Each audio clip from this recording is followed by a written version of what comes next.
ચાલો મસ્ત મજાના ચડી ગયા છે આ સરસ મજાના કૂણા કૂણા છે થોડા ઠંડા થાય પછી એનો વઘાર કરીએ એને સાઈડમાં રહેવા દઈએ આપણે તેલ મૂકી દઈશું હવે કારણ કે તેલ થતું રહેશે ને પેલું મસાલો ઓલો થશે ત્યાં સુધીમાં આરામથી થઈ જશે કારણ કે આ મસાલામાં બધું મેં નાખી દીધું છે ને એટલે આપણે કોઈ એમાં શું કહેવાય કે અલગથી મસાલાનો આમાં ડુંગળી કે લસણ કે કશું નાખવાનું નહીં બધો મસાલો આમાં તૈયાર કરશું કારણ કે આ જ મસાલો હોય જે આમાં ભર્યો છે એટલે આમાં પણ એટલો જ ટેસ્ટ છે પાણીવાળું છે ને એટલે તડતડ થાય હાટો પડી ગયો પાણીની એટલે શું કહેવાય કે જો આવી રીતના મસાલા આ જે છે એમાં જ આપણે પાણી નાખીને એનો ગોળ તૈયાર કરી લીધો એનો જ વઘાર આપણે કરવાનો છે વધારાનું કંઈ નહીં નાખવાનું ખાલી ધાણા જીરું રાઈ જીરું જે નાખતા હોય તમે એ જ નાખવાનું આ રાઈ જીરું નાખ્યું છે મેં અત્યારે છાંટાવી દા તેલ બારવી દઉં છે.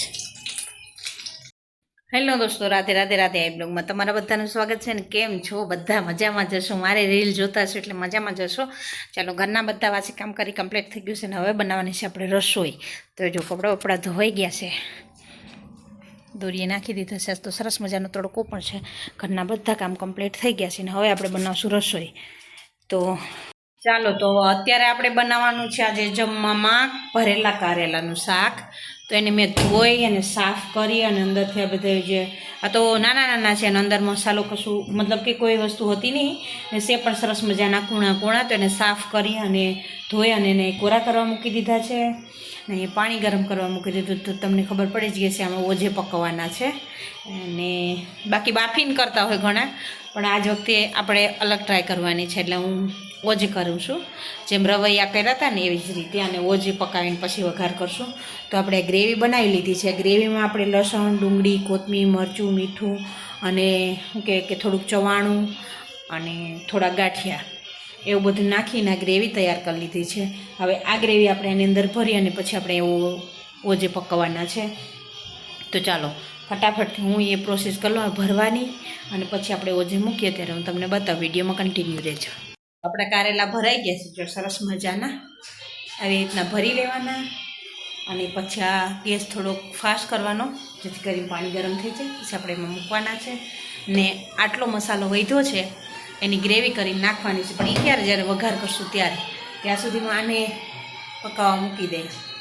જોકે આજે વહેલું છે કારણ કે આ બધું કામ હોય એટલે થોડું વહેલી રસોઈ માંડવી પડે. હજી 6:30 થયા છે પણ આ બધું થાય તો વાર લાગે કારણ કે આ ચડશે પછી એનો વઘાર કરશું તે વાર લાગશે એટલે આજે વહેલી રસોઈ માંડી દીધી છે. તો ચાલો આપણે હવે એને અંદર મૂકી દઈએ. મસ્ત મજાનો ઓવસથી પાકી જાય અને ઘણા બાફીને કરે છે પણ હું એ બાફીને જ કરું છું. પણ આજે વખતે ટ્રાય આવી રીતે કરું છું કે ચાલો એક વખત કોઈક અલગ કરીએ એટલે ખબર પડે કે થાય છે કે નહીં. જોકે થઈ જ જાય ફાઇનલી છે પણ છતાં પણ ટ્રાય સક્સેસફુલ થઈ જાય એટલે બસ. ચાલો તો હવે આપણે એને ઢાંકી દઈશું ઢાંકણ અને એને એનું કામ કરવા દઈશું. ચાલો પછી આ બધું આપણે કરશું. હવે આ બધા મસાલા પછી વઘારમાં નાખશું. તો ચાલો વિડીયોમાં કન્ટિન્યુ રહેજો. તો હવે આ તો બની જ ગયા છે, જોઈ લઈએ, ચેક કરી લઈએ એક વખત. હજી ચેક નહીં કર્યા. જો લગભગ તો બની જ ગયા છે મસ્ત મજાના. જો આપણે એમાં એક શું કે સ્ટીકથી ચેક કરશું. જો સ્ટીક જતી રહે ને જો આરામથી કારણ કે કૂણા કૂણા છે ને એટલે જતી રહે છે. જો ચાલો તો આ તો પાકી ગયા છે. ફટાફટથી એનો વઘાર કરી લઈએ. હવે એને બંધ કરશું, થોડી વાર કાઢી અને ઠંડા કરશું પછી વઘાર કરશું. ચાલો મસ્ત મજાના ચડી ગયા છે આ સરસ મજાના કૂણા કૂણા છે થોડા ઠંડા થાય પછી એનો વઘાર કરીએ એને સાઈડમાં રહેવા દઈએ. આપણે તેલ મૂકી દઈશું હવે કારણ કે તેલ થતું રહેશે ને પેલું મસાલો ઓલો થશે ત્યાં સુધીમાં આરામથી થઈ જશે.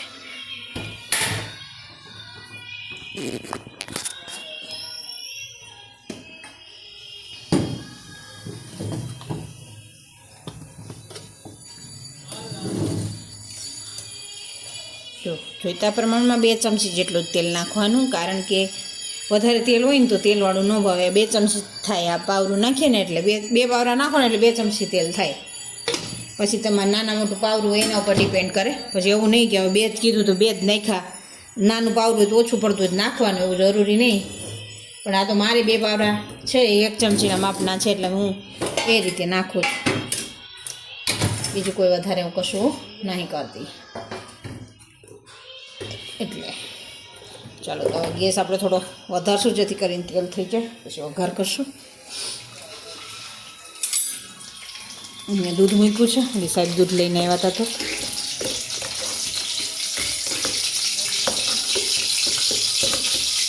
કારણ કે આ મસાલામાં બધું મેં નાખી દીધું છે ને, એટલે આપણે કોઈ એમાં શું કહેવાય કે અલગથી મસાલાનો આમાં ડુંગળી કે લસણ કે કશું નાખવાનું નહીં. બધો મસાલો આમાં તૈયાર કરશું, કારણ કે આ જ મસાલો જે આમાં ભર્યો છે, એટલે આમાં પણ એટલો જ ટેસ્ટ છે. પાણીવાળું છે ને એટલે તળતળ થાય, ખાટો પડી ગયો પાણીનો. એટલે શું કહેવાય કે જો આવી રીતના મસાલા જે છે એમાં જ આપણે પાણી નાખીને એનો ઘોર તૈયાર કરી લીધો. એનો જ વઘાર આપણે કરવાનો છે. વધારાનું કંઈ નહીં નાખવાનું, ખાલી ધાણા જીરું, રાઈ જીરું જે નાખતા હોય તમે એ જ નાખવાનું. આ રાઈ જીરું નાખ્યું છે મેં અત્યારે, છાંટાવી દે તેલ બારી દીધું છે. ચાલો તો તેલમાં આપણે શું કહે કે જીરું, અજમો અને રાઈનો વઘાર કર્યો. હું અજમો નાખું જ છું, હં, એટલે અજમો કરું છું. તમે ન નાખતા હોય ન હોય તો નહીં નાખવાનું, એવું જરૂરી નહીં. પણ મારા બધા જો આવી રીતના શું કહે કે મિક્સ કરેલું હોય, અજમો અને જીરું અને રાઈ ત્રણેય મિક્સ કરી અને રાખવાના. પછી આપણે હવે આનો ડાયરેક્ટ વઘાર કરી દઈશું. આમ પાણી નાખી દઈએ, કારણ કે એ થોડી વાર પાકશે ને, ઘાટું થઈ જશે. આટલું પાતળું નહીં રાખવાનું, પણ આપોઆપ ઘાટું થઈ જશે. કારણ કે એમાં શું કહેવાય બધું મિક્સ હોય ને, એટલે થઈ જાય ઘાટું. ચાલો હવે એમાં આપણે બીજું કશું નાખવાનું નહીં, અને થોડું ધીમે ધીમે પાકવા દઈએ ત્યાં સુધીમાં દૂધ ગરમ થઈ જાય. બાકીનો બધું સિમટ લઈ આવે. બધોમાંથી કશું મસાલો નાખવાનો છે, અને એમાં બધો મસાલો મેં આજ વખતે બધું આમાં મિક્સ કરીને જ નાખી દીધું, એટલે તમને પેલું ન થાય. ચાલો વિડીયોમાં આગળ બન્યા રહેજો, જે આગળની પ્રોસેસ બતાવીશ કે આ નાખી અને પકવવા કેટલી પછી કેવું બનશે એ પણ બતાવીશ. તો હવે નાખી દીધા છે આપણે કારેલા, અને થોડી વાર એમાં હવે કારેલા નાખીને પછી પકાવશું. તે લગભગ પાકી જશે. હવે જોકે જાજી વાર નહીં લાગે, કારણ કે પેલા પકાવેલા છે ને, એટલે હવે જાજુ થોડોક આપણે આ ગ્રેવી રહેવા દઈશું આવી પાતળી, જેથી કરીને કોઈને ન ભાવે કારેલા. બધાને ના ભાવતા હોય, પણ આવી રીતે બનાવો એટલે કારેલાનો સ્વાદ મળી રહે છોકરાઓને. ઓમ ના ખાતા હોય તો અલગ તારવી નાખે, આમાંથી તરવાય નહીં, અલગ ન કાઢી શકે, કારણ કે ખાઈ પણ જાય. અને મસાલો હોય તો મસાલાનો સ્વાદ, કારેલાનો સ્વાદ મસાલામાં બેસી જ જાય છે. તો એવી રીતે આપણે બનાવીએ તો છોકરા હોય ને, તો એ લોકો ખાસ કરીને નાના બાળકો હોય એ આવું બધું બહુ કરતા હોય. કારેલા ખાવાથી એને કંટાળો આવતો હોય, ના ખાતા હોય, હટાવી દેતા હોય, અલગ કરી દેતા હોય. તો એ લોકોને આવી રીતે આપો ને તો એ બધું ખાય ખરો.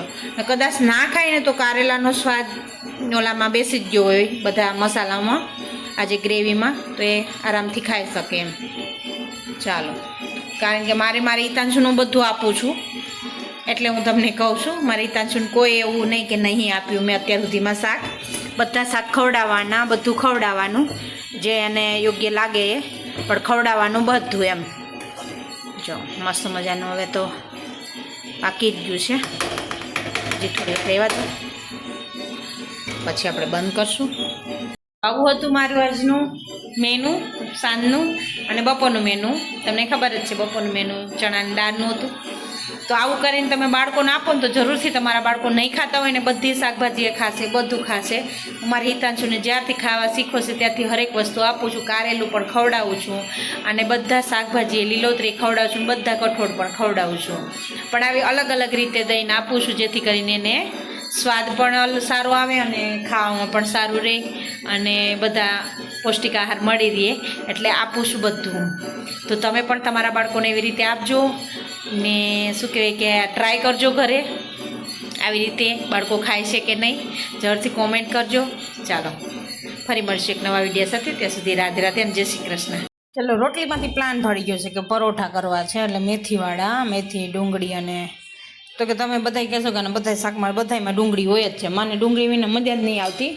એટલે આમ ગ્રેવી કરીને નાખી દીધી છે ડુંગળી ને લસણ ને મરચું ને, અને પછી આ નાખી છે મેથી, મીઠું મરચું, સૂકું મરચું, લાલ મરચું પાવડર થોડોક નાખ્યો છે, હિંગ નાખી છે, ધાણા જીરું પાવડર નાખ્યો છે, આખું જીરું થોડું કૂટીને નાખ્યું છે, અને હળદર નાખી છે, અને મીઠું નાખ્યું છે. અને હવે આપણે નાખશું તેલનું મોણ.